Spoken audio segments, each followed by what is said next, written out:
नमो भगवते वासुदेवाय। श्री विष्णु की कृपा हम सभी पर बनी रहे। स्वागत है आपका हरि का पंचांग चैनल पर। इस वीडियो में आपको भादो अमावस्या 2023 की संपूर्ण जानकारी प्राप्त होगी। भादो अमावस्या को धर्म ग्रंथों में कुश उत्पाटिनी अमावस्या भी कहते हैं। इस दिन पूरे साल में किए जाने वाले पूजा पाठ और अन्य धार्मिक कार्यों के अलावा श्राद्ध में उपयोग होने वाली कुश को इकट्ठा किया जाता है।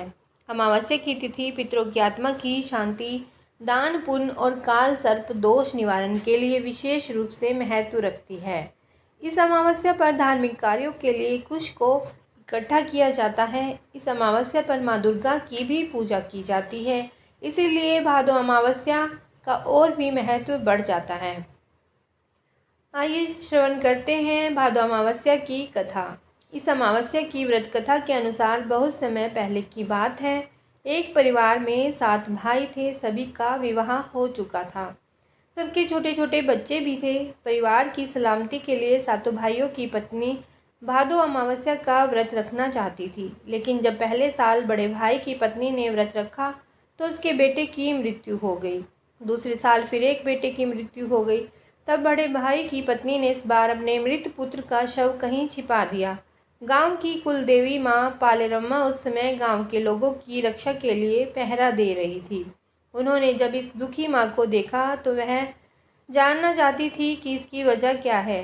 तब बड़े भाई की पत्नी ने सारा किस्सा देवी को सुना दिया तो देवी को उस पर दया आ गई। देवी माँ ने कहा कि वह सभी स्थानों पर हल्दी छिड़क के जब घर वापस लौटी तो उसने देखा सातों पुत्र को जीवित पाया। वह पुत्रों को जीवित देखकर बहुत प्रसन्न हुई। तभी से उस गांव की हर माता अपने संतान की लंबी उम्र की कामना के लिए अमावस्या का व्रत रखने लगी। आज के दिन यह कथा सुनी और पढ़ी जाती है। भादो अमावस्या के व्रत के नियम इस प्रकार से हैं। स्नान, दान और तर्पण के लिए अमावस्या की तिथि का अधिक महत्व होता है। भादो अमावस्या के दिन किए जाने वाले धार्मिक कार्य इस प्रकार से हैं। इस दिन प्रातःकाल उठकर किसी नदी, जलाशय या कुंड में स्नान करें और सूर्य देव को अर्घ्य देने के बाद बहते जल में तिल प्रवाहित करें।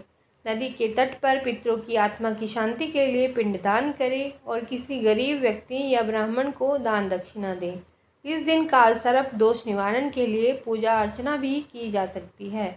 अमावस्या के दिन शाम को पीपल के पेड़ के नीचे सरसों के तेल का दीपक जलाएं और पितरों का स्मरण करें।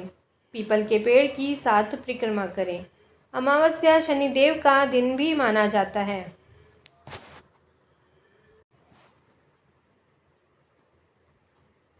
आइए जानते हैं भादो अमावस्या के व्रत और नियम। आइए जानते हैं किस विधि द्वारा भादो अमावस्या पर व्रत किया जाता है। यह नियम किस प्रकार से हैं। इस दिन प्रातःकाल उठकर किसी नदी, जलाशय या कुंड में स्नान करें और सूर्य देव को अर्घ्य देने के बाद बहते जल में तिल प्रवाहित करें। नदी के तट पर पितरों की आत्मा की शांति के लिए पिंडदान करें। इस दिन काल सर्प दोष निवारण के लिए पूजा अर्चना भी की जा सकती है। अमावस्या के दिन शाम को पीपल के पेड़ के नीचे सरसों के तेल का दिया जलाएं और पितरों का स्मरण करें। पीपल के पेड़ की 7 परिक्रमा करें। अमावस्या शनिदेव का दिन भी माना जाता है, इसीलिए इस दिन पूजा करनी चाहिए। भादो अमावस्या के दिन धार्मिक कार्यों के लिए कुश इकट्ठी की जाती है, इसीलिए इसे कुश ग्रहणी अमावस्या भी कहा जाता है।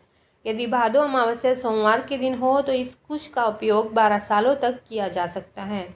इस दिन माता पार्वती ने इंद्राणी को इस व्रत का महत्व बताया था। विवाहित स्त्रियों द्वारा संतान प्राप्ति और अपनी संतान के कुशल मंगल के लिए ये व्रत रखा जाता है और देवी दुर्गा की भी पूजा की जाती है। अमावस्या के दिन कोई नया कार्य नहीं किया जाता, फिर भी अमावस्या को तर्पण, व्रत और पितृ पूजन के लिए शुभ दिन माना जाता है।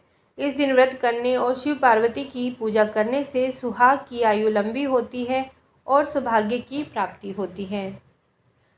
भादो अमावस्या आरंभ हो रही है 14 सितंबर 2023 को 4:51 से और भादो अमावस्या की समाप्ति हो रही है 15 सितंबर 2023 को 7:12 तक। तो उदया तिथि के अनुसार 14 सितंबर 2023 को भादो अमावस्या मनाई जाएगी।